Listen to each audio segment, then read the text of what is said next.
Hello student, how are you? I hope you all are happy, safe at your home. My dear student, before starting our chapter, we can discuss some topics. So let's get started. You can see this picture. In our country, the government works at the three levels: local level, state level and central level. So let me explain you what function the local government performs. Local self-governments deals with the problem and welfare of the people living in villages, towns and cities. The state government deals with the welfare and administrations of the state. The union or central government takes decisions for the whole country, entire country. So these are the functions of three levels. Now look at second pictures. This is organs of the government. The government functions through three main organs: the legislature, the executive and the judiciary. What does their functions? So let me explain you. The legislature is the law making organ of the country की जो legislature है वो हमारी country के law के जो कानून है उनको बनाती है. The executive is the organ that sees that the laws made by the legislature are enforced. कि और जो एग्जीक्यूटिव है वो क्या करती है कि जो लेजिस्लेचर के द्वारा जितने भी लॉ बनाए जाते हैं उनको क्रियान्वित करती है. Now the judiciary is the organ of the government in whose hands the judicial power is vested. It functions through a system of court. Let us see the third picture. Here you see the president. Who's president of our country? Ramnath Kovind. And these two parts related to president, our Rajya Sabha and our Lok Sabha. Now come here. The president Ramnath Kovind and the prime minister. Who's the prime minister of country? Narendra Modi and his council of minister. There are 25 council of minister. You can see in this picture. Here is Supreme Court, High Court and Lower Court. The Supreme Court is the highest court in the country. And the High Court is the highest court in the state. Okay, and local court in your related to your districts. So remember this point: in your country highest court in Supreme Court and in state highest court in High Court. Okay, my dear student. The process of choosing a person or a group of people for a position by voting is known as a election. So my dear student, we have completed 3 points related to election in our previous video. So now today we will discuss our next points of election. People who wish to contest the election file their nominations papers and deposit a fixed amount of money as security with the returning officer. So my dear student, wish, desire, इच्छा, contest means competition, प्रतियोगिता, and nomination यानी choice, अपना नामांकन.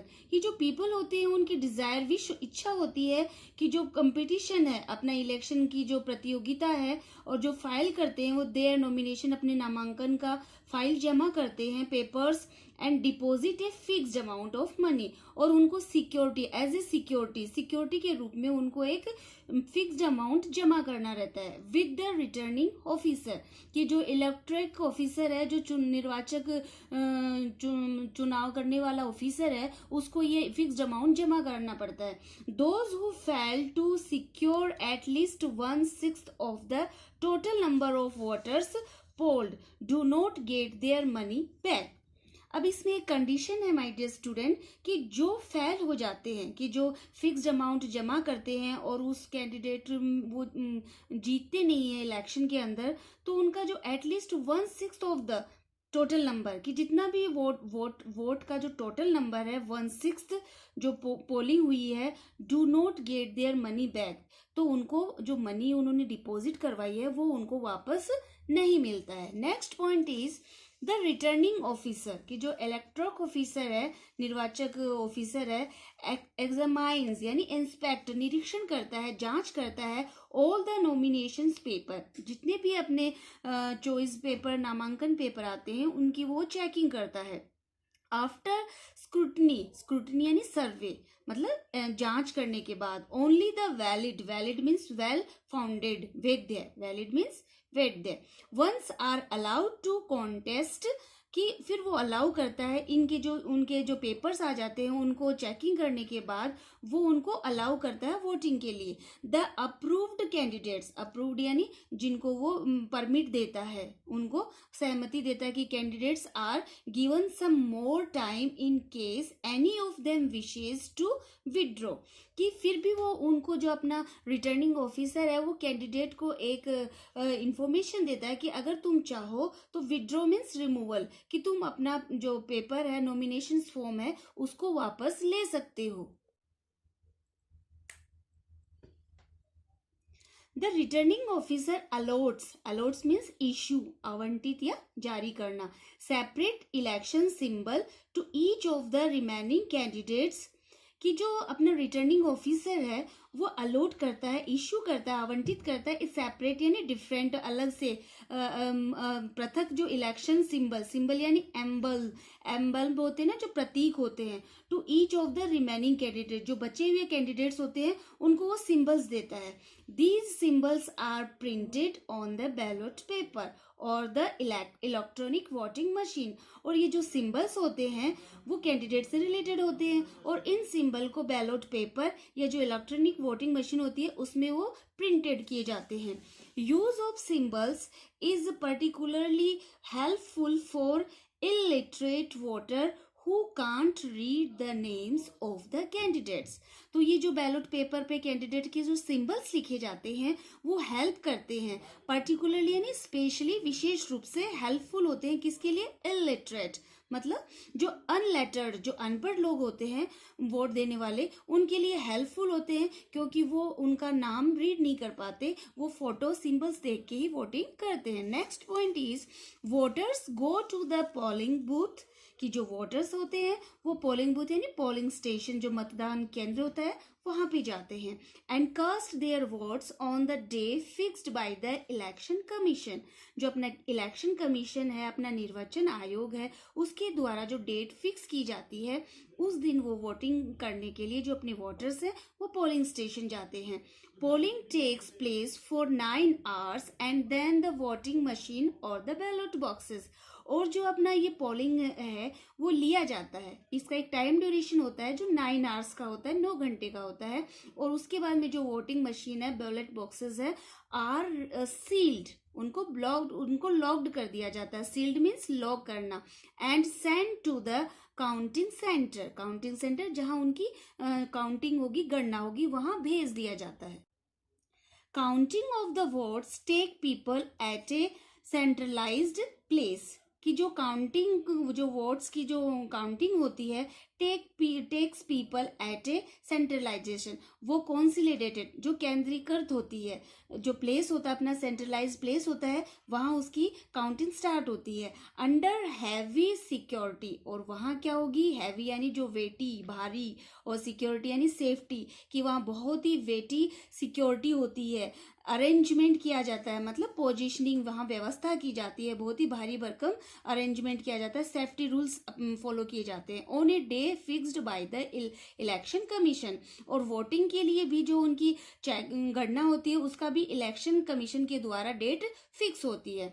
The counting centre functions under the direct supervision of the returning officer, और ये जो counting centre पे भी जो फंक्शंस, अपने जो टास्क है, कार्य हैं, वो किसके अंडर सुपरविजन में किए जाते हैं? जो सुपरविजन यानी जो पर्यवेक्षक होता है, मैनेजमेंट होता है, वो कौन करता है? वो भी रिटर्निंग ऑफिसर करता है, जो अपना इलेक्टोरल ऑफिसर होता है, निर्वाचन अधिकारी होता है। There are officers responsible for each constituency। So my dear student, कि जितनी भी ये जो ऑफिसर्स होते हैं इनके रेस्पॉन्सिबल यानी इन चार्ज ऑफ, जिम्मेदार, वो होते हैं एक दूसरे का कॉन्स्टिट्यूएंसी यानी जो इलेक्ट्रेट, जो निर्वाचन एरिया है, अपना इलेक्ट्रेट एरिया है, उसके ऊपर ये रेस्पॉन्सिबल जिम्मेदार होते हैं in order to avoid partiality, और इनसे ये एक्सेप्ट किया जाता है, ये आशा की जाती है कि जो रिटर्निंग ऑफिसर्स हैं, जो अदर ऑफिसर्स हैं, वो किसी के को अवॉइड नहीं करेंगे, मतलब कीप अवे फ्रॉम, किसी को अवॉइड यानी तिरस्कार करना, पार्शलिटी यानी प्रिजुडियस, पक्षपात नहीं करेंगे, एंड अदर जो मैल प्रैक्टिसेस है, मैल प्रैक्टिसेस यानी रॉन्ग डूइंग, कि कोई भी अपना रॉन्ग डूइंग मेथड अपनाएंगे नहीं, मैल प्रैक्टिसेस होता है भ्रष्टाचार नहीं करेंगे at the time of counting, जैसे भी काउंटिंग होगी वहाँ कोई भी वो डिस्क्रिमिनेशंस क्रिएट नहीं करेंगे। The candidates and their authorised, कि जो अपनी कैंडिडेट्स हैं और जो उनके अथोराइज्ड यानी जो सैंक्शन करते हैं, जो अधिकारी होते हैं, इनको सैंक्शन अथोराइज्ड एजेंट यानी रिप्रेजेंटेटिव, जो वहाँ और भी एजेंट होंगे, हर जो पार्टी होती है, पॉलिटिकल पार्टीज होते हैं, जो कैंडिडेट्स खड़े करते हैं उनके वहाँ एजेंट्स भी होते हैं, वो भी पूरी तरह से उसके अंडर ऑब्जर्व करते हैं। आर अलाउड मीन्स परमिट, अनुमति देना, इनसाइड द काउंटिंग हॉल, तो उनको भी जो एजेंट्स होते हैं, ऑथोराइज्ड एजेंट्स, उनको भी काउंटिंग हॉल में परमिशन दी जाती है। In case of any doubt, the decision of the returning officer is final. चाहे उसके अंदर अपने जो अथोराइज्ड एजेंट्स हो वो अंडर ऑब्जर्व करें, लेकिन जहाँ फाइनल जो डिसीजन होता है, डिसीजन मीन्स रेजोल्यूशंस, निर्णय, जो फाइनल डिसीजन होता है वो किसका होता है, रिटर्निंग ऑफिसर का होता है। So my dear student, we will discuss our remaining part in our next video. You have to write the word meaning in your fair notebook. Till now, have a nice day.